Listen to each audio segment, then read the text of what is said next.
খাগড়াছড়ির মানিকছড়ি উপজেলার DC adventure and eco tourism park পরিদর্শন করছে চট্টগ্রাম বিভাগীয় commissioner doctor Mohammad Ziauddin.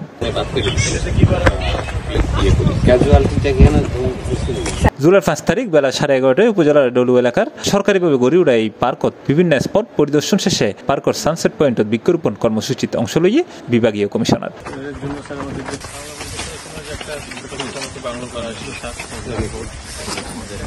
Park গড়ে পর্যটক বান্ধব গত্য পার্কের উন্নয়ন ও সৌন্দর্যবর্ধনের কার্যক্রম উদ্যোগ গ্রহণ করবে বলে জানাই তিনি। পাশাপাশি পার্ক বৃক্ষরোপণত জাতীয় পুরস্কার 2024 ফোনে জেলা প্রশাসন উপজেলা প্রশাসন ও সংশ্লিষ্ট ব্যাকুণরে ধন্যবাদ জানিয়ে তিনি।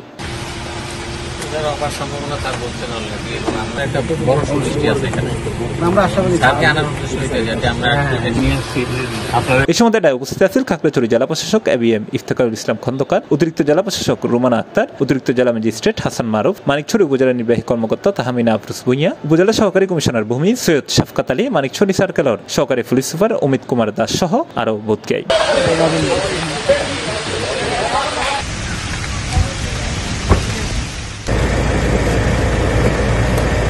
C+ TV Chittagong.